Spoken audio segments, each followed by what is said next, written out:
ഈ പുഴയും കടന്നിലാണെങ്കിൽ നമ്മുടെ യമുനയെ കാണാതെ ആവുന്നൊരു കാഴ്ച കാണാനായിട്ട് സാധിക്കുന്നുണ്ട്.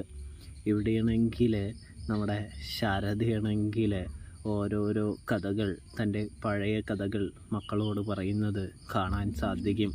പണ്ട് ഞാൻ കവിതയും കഥയും പാട്ടും മറ്റുമൊക്കെ പാടുകയും എല്ലാം ചെയ്തിരുന്നു എന്ന് പറയുന്നത് കാണാൻ സാധിക്കും.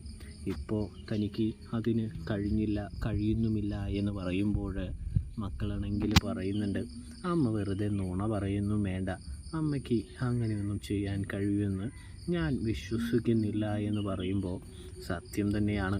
അതിന് തെളിവുകൾ എൻ്റെ അടുത്തുണ്ട് എന്ന് പറഞ്ഞുകൊണ്ട് കാവേരിയെയും മറ്റും തെളിവുകൾ കാണിക്കുന്നത് കാണാനായിട്ട് സാധിക്കുന്നുണ്ട് കേട്ടോ.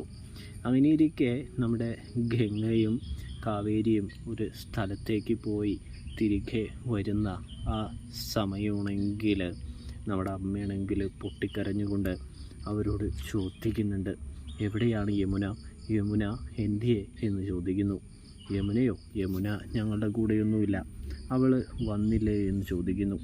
അത് കേട്ടതും അവൾ ഇതുവരെ ഇവിടെ എത്തിയിട്ടില്ല എന്ന് പറയുന്നു. അതുകൊണ്ട് തന്നെ നമ്മുടെ അമ്മയാണെങ്കിൽ, ശാരദയാണെങ്കിൽ വളരെയധികം പൊട്ടിക്കരയാനായിട്ട് തുടങ്ങുന്നു. അപ്പോഴാണെങ്കിൽ നമ്മുടെ ഗംഗ പറയുന്നുണ്ട്, ഇത്രയും സമയമായിപ്പോൾ ഞങ്ങൾ വിചാരിച്ചു അവൾ വന്ന് കാണുമെന്ന്, ഞാൻ അറിഞ്ഞില്ല എന്ന് പറയുന്നു. എന്തായാലും ഞങ്ങളൊന്ന് പോയി അന്വേഷിക്കാമെന്ന് പറഞ്ഞുകൊണ്ട് തന്നെ ഗംഗയും കാവേരിയും യമുനയെ തേടി ഇറങ്ങുന്നൊരു കാഴ്ച കാണാനായിട്ട് സാധിക്കും പ്രേക്ഷകരെ, പ്രിയ കൂട്ടുകാരെ.